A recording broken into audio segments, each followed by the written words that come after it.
Hello students, आज हम वसंत का लेसन सुदामा चरित के शरणार्थ करेंगे। मैंने 2 स्टैंजा के शरणार्थ आपको अपनी प्रीवियस वीडियो में करवा दिए थे और मुझे आशा है कि आपको वो समझ में आ गए होंगे। आज हम तीसरा स्टैंजा पढ़ते हैं। कछु भाभी हमको दियो, सो तुम काहे ना देत, चांपी पोटरी काख में रहे कहो के हेतु, आगे चना गुरु मातु दईते, लय तुम चाबी हमें नहीं दीने, श्याम कहो मुस्कान सुदामा सो, चोरी की बान में हो जू परवीने, पोटरी काख में चापी रहे तुम, खोलत नहीं सुधारस भीने, पाछली बानी अजो न तजो तुम, तेसई भाभी के तंदुल कीने। अच्छा, इसमें द्वारका आए हुए हैं सुदामा अपने दोस्त से मिलने, श्री कृष्ण जी से मिलने। तो जब जाते हैं घर से तो उनकी पत्नी चावल देती है कि कोई उपहार, कि कृष्ण जी को ये उपहार के रूप में दे देना। लेकिन अब सुदामा देखते हैं कि मैं इतना गरीब और कृष्ण जी इतने अमीर, तो उस समय का वर्णन किया हुआ है और वो अपने जो चने जो दिए हुए हैं उनकी पत्नी ने वो छिपा लेते हैं। तो उसका वर्णन इसमें है कि द्वारका के लिए चलते समय सुदामा ने अपने मित्र कृष्ण के लिए कुछ उपहार लेकर चले थे वो, किंतु कृष्ण जी को का वैभव देखकर वे उन्हें ये उपहार देने का साहस नहीं कर रहे थे और उसे छिपाने की कोशिश कर रहे थे, जिसे कृष्ण जी ने देख लिया था उनको छिपाते हुए। तो उस समय ये क्या कहते हैं कि कछु भाभी हमको दियो, सो तुम काहे ना देत, भाभी सुदामा की पत्नी। तो इसमें वर्ड मीनिंग क्या है? दियो दिया, चांपी दबाना, पोटरी पोटली, गठरी, ते थे, काक बगल में, जैसे काक बोलते हम कंधे के नीचे वाला भाग, गुरु माता गुरु मातु कहा गया है इसमें, लय लिए, चाबी चबाना, तंदुल चावल, किन्हें किए जा रहे हो। तो इसकी व्याख्या क्या है कि सुदामा के जब श्री कृष्ण जी पैर धो रहे थे, उस पैर धोने के बाद कृष्ण जी ने देख लिया था कि सुदामा उनसे कुछ छिपाने का प्रयास कर रहे हैं। उन्होंने सुदामा से कहा कि भाभी ने जो मेरे लिए उपहार दिया है उसे तुम क्यों नहीं दे रहे हो, कि कछु भाभी हमको दियो, सो तुम काहे ना देत। ये भाषा ब्रज भाषा है, तो तुम क्यों नहीं ऐसे दे रहे मुझे, तुम उपहार की उस पोटली को काख में क्यों छिपाए हुए हो, चापी पोटली काख में रहे कहो के हेतु, कि किस लिए छिपा रहे हो, कि तुम्हारे पास जो उपहार है जो भाभी ने मुझे दिया है तो तुम मुझे क्यों नहीं दे रहे हो, तुम्हें देना चाहिए। फिर वो अपनी पुरानी बात बता देते हैं कि पहले भी ऐसा हुआ था कि तुमने चोरी की थी और चोरी से मेरे सारे चावल खा लिए थे, और वही आदत अभी तक है। कि कृष्ण सुदामा को बचपन की याद दिलाते हुए कहते हैं कि बचपन में गुरु माता ने हम दोनों को चने दिए थे, लेकिन तुमने अपना हिस्सा तो खा लिया और मेरा हिस्सा भी खा लिया, तो तुमने वो चने मुझे नहीं दिए थे, कि आगे चना गुरु मातु दे थे, लय तुम चाबी हमें नहीं दीने। और उसके बाद श्याम कहो, कि श्री कृष्ण जी मुस्कुराते हुए कहते हैं कि चोरी की बान में हो जो परवीने, कि सुदामा से कहते हैं कि चोरी की आदत में तुम अभी भी कुशल हो, आज भी प्रेम रूपी अमृत रस से भरे हुए सने हुए चावलों की पोटली को, अपने पोटरी को, जो पोटली है वो अपनी काख में क्यों छिपाए हुए हो, क्यों छिपाने का प्रयास कर रहे हो। मित्र, तुम्हारी पिछली आदतें अभी भी वैसी की वैसी हैं, अर्थात पहले भी चोर थे, चोरी करते थे और अभी भी चोरी कर रहे हो। कि पाछली बाने अजो न तजो तुम, कि पिछली बार की जो आते हैं अभी तुमने त्यागी नहीं है, और तुम भाभी के द्वारा दिया गया उपहार चावलों को चुराने का प्रयास कर रही हो। इसमें किस चीज़ का वर्णन किया हुआ है? इसमें सुदामा द्वारा चोरी से जो चने खाने की घटना है उसका वर्णन किया गया है। रहे कहो कई हेतु, इसमें अनुप्रास अलंकार है। सुधा रस, सुधा से भरे हुए यानी कि अमृत रस से सने हुए। अब अमृत का मतलब ये नहीं कि अमृत रस से ही हो, इसका मतलब अमृत रूपी प्रेम, प्रेम से उन्होंने उपहार भेजा था। लेकिन वो सोचते थे मैं गरीब हूँ, ये अमीर है, लेकिन मित्रता में अमीरी गरीबी ऐसा कुछ नहीं होता। और भाषा कौन सी है? ब्रज भाषा का प्रयोग किया गया है। सवैया छंद है। बाकी जैसे पहले वाले स्टेंजा में हमने किए थे, गीतात्मकता, संगीतात्मकता, लयात्मकता विद्यमान है। हमारा फोर्थ स्टेंजा है, वह पुलकनी, वह उठ मिलनी, वह आदर की बात, वह पटवनी गोपाल की, कछु न जानी जात। कहाँ भयो जो अब भयो, हरि को राज समाज, हो आवत नाही हु तो, भाई पठियो ठेली। घर घर कर डोलत फिरे, तनक दही के काज, अब कहियो समझाई के, बहु धन धरो सकेली। पुलकनी प्रसन्नता, खुशी, मिलनी मिलना, पटवनी विदाई, गोपाल श्री कृष्ण जी को हम कहते हैं। राज समाज धन दौलत, पैसा, वैभव, समृद्धि। ठेली जबरदस्ती से, फिरे हाथ फैलाए हुए, धरो धरना, सकेली संभाल कर। अब द्वारका से सुदामा वापस आ रहे हैं। द्वारका किस लिए गए थे? कि पत्नी ने कहा था कि मित्र के पास जाओ, उनको पता चलेगा कि गरीब हैं तो कुछ दे देंगे और ब्राह्मण होने के नाते भी हमारी मदद करेंगे। लेकिन श्री कृष्ण जी ने कुछ दिया नहीं। अब द्वारका से वापस भेजते समय श्री कृष्ण जी ने सुदामा को खाली हाथ भेज दिया। क्योंकि कुछ मदद की आस लेके तो गए थे, वो आस उनकी पूरी नहीं हुई।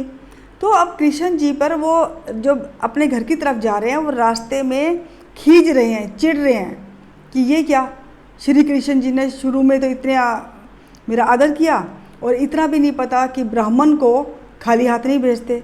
तो वो खींच का वर्णन इसमें किया हुआ है। अच्छा, दूसरी बात इसलिए भी खींच रहा था कि उन्होंने कहा था कि चोरी की आदत अभी गई नहीं है आपकी, क्योंकि भाभी ने चावल दिए थे और वो छिपा रहे हो। ये दोनों बातें उसके दिमाग में घूम रही हैं। श्री कृष्ण ने सुदामा को द्वारका से खाली हाथ विदा कर दिया।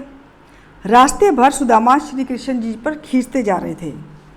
वे सोच रहे थे कि द्वारका में रहते हुए कृष्ण जो है उसका दौड़कर आना, देखते ही प्रसन्नता से भर जाना, मेरा आदर सत्कार करना।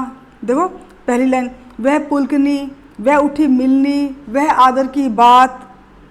तो उसको समझ नहीं आ रहा कि इतना सम्मान किया, और आते समय वहाँ से जब भेजते समय उन्होंने कुछ नहीं दिया, आते समय जब गए थे वहाँ तो इतना आदर किया। तो उनको जो है मेरी जात का भी नहीं मालूम कि मैं ब्राह्मण हूँ, ब्राह्मण को खाली हाथ नहीं भेजते। तो कछु ने जानी जात, यानी कि जात का भी ध्यान नहीं रखा, ब्राह्मण का भी ध्यान नहीं रखा। तो वे अपने आप से कहते हैं, चिढ़ रहे हैं कि ये वही कृष्ण है ना जो घर घर हाथ फैलाए हुए घूमता रहता था मक्खन के लिए, दही के लिए, और अब क्या हुआ, जो इतना बड़ा राजा बन गया, द्वारका का राजा बन गया, अपार संपत्ति आ गई, कितने संपत्ति का मालिक बन गया, लेकिन इसके भी आते वैसे ही हैं। कहते अब पर आते और स्वभाव तो उसका वैसा ही है जो पहले था, कि जो खुद मांगा करता था अब वह दूसरों को कैसे दे सकता है कि मैं ब्राह्मण हूँ तो मुझे कैसे देगा, कि इसकी तो आदतें मांग कर खाने की है। चिढ़ रहे सुदामा। उसके बाद वे अपनी पत्नी पर भी नाराज़ होते हैं। क्यों? क्योंकि उनकी पत्नी ने उन्हें ज़बरदस्ती भेजा था कि आप जाओ, श्री कृष्ण जी हमारी मदद करेंगे, कुछ पैसा मिलेगा। तो अब चिढ़ते हैं तो वो अपने आप से बोल रहा है कि मैं तो द्वारका आने वाला ही नहीं था, उसी ने भेजा था। किसने? पत्नी ने। लेकिन अब मैं जाकर उसको चलकर ये कहूँगा कि कृष्ण जी ने तो बहुत सारा धन दिया है, ले संभाल ले इसको, कहीं इधर उधर ना हो जाए। अब वो चिढ़ रहा है कि लास्ट में है ना, अब कहियो समझाए कि, अब उसको समझा कर कह दूंगा कि बहु धन धरो सकेली, कि बहुत सारा धन दिया है कृष्ण जी ने, ये ले संभाल ले इसको। तो ऐसा बातें इसके अंदर लिखी हुई हैं।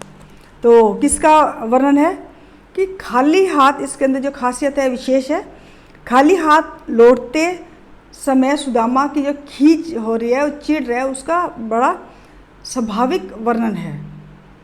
दूसरा, घर घर एक बार दो बार आ गया, पुनरुक्ति अलंकार। धन धरो सकेली में अनुप्रास अलंकार है, और इसमें मुहावरों का भी सुंदर प्रयोग किया गया है और छंद दोहा है। हमारा नेक्स्ट स्टैंजा है, वैसोई राज समाज बने, गज बाजी घने मन सब भ्रम छायो, केंधो पर्यो कहूँ मार्ग भूली, के फेरी के मैं द्वार को आयो, भोन विलो किबे को मन लोचत, अब सोचत ही सब गाँव मझायो, पूछत पाड़े फिरे सब सो पर, झोंपड़ी को कहूँ खोज न पायो। तो इसमें वैसोई, उसी तरह राज समाज, धन दौलत, बाजी घोड़ा, घने बहुत, छायो भर जाना, लोचत ललचाता है, गांव मझायो गांव भर में ढूंढता है, अपना घर ढूंढता है लेकिन घर मिलता नहीं है सुदामा को। पांडे ब्राह्मण, ब्राह्मण कौन है? सुदामा। झोंपड़ी, झोंपड़ी। इस स्टेंजा में, इस पद्यांश में क्या वर्णन किया है कि सुदामा जब लौटकर आते हैं, अपने गांव आते हैं, तो उसको ऐसा लगता है कि ये तो बिल्कुल द्वारका की तरह है, और उसको देखकर बड़े आश्चर्यचकित हो जाता है, हैरान हो जाता है। वे चकित होकर पूछते घूमते कि मेरी यहाँ झोंपड़ी थी, वो झोंपड़ी कहाँ गई। उन्हें श्री कृष्ण जी की महिमा का ज्ञान अब तक हो नहीं पाया था कि पहले तो वो चिढ़ रहे थे ना कि श्री कृष्ण जी ने तो मुझे कुछ दिया ही नहीं, खाली हाथ भेज दिया, ब्राह्मण था। लेकिन उनने जो कृपा की सुदामा, वो समझ नहीं पाए कि द्वारका से खाली हाथ लौटते सुदामा जब अपने घर पहुँचे, अपने गांव पहुँचे, तो वो एकदम हैरान हो गए। उनकी झोंपड़ी की जगह श्री कृष्ण के महल के समान बिल्कुल महल था, बड़ा शानदार भवन बन गया था। चारों ओर सब बिल्कुल ऐसा प्रतीत हो रहा था कि जैसे द्वारका ही है, और उसको ऐसा लग रहा था कहीं घूम फिर कर मैं दोबारा ऐसे गुस्से में चिढ़ता हुआ घूमता हुआ कहीं द्वारका वापस तो नहीं आ गया।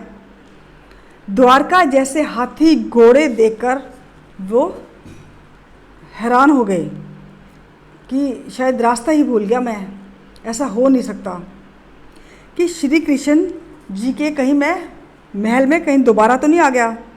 उनके मन में इन सुंदर भवनों को देखने का बार बार लोभ पैदा हो रहा था। कितने सुंदर भवन है, बार बार देखता भी जा रहा था, और मन में यही चाह हो रही थी कि वह इन सुंदर भवनों को यूं ही देखता रहे।